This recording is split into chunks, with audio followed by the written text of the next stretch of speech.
How to delete your Threads account without affecting your Instagram account. I will show you how to do it. First, you just have to open up your Thread account and then switch to the profile tab at the bottom of your screen. And after this, so it's this, and you want to click on this. Click on the top, uh, these top settings right there at the top right corner, and then you want to click on account. And then you want to click on deactive profile.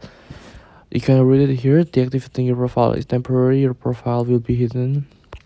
And at the bottom there, it will say that this will not affect your Instagram account, so you can safely deactivate your Threads profile. And after this, it is deactivated.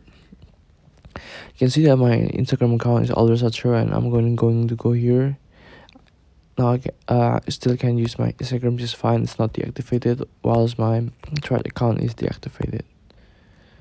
Get ready for Threads, and now it's back again, and I can go back here and deactivate it again.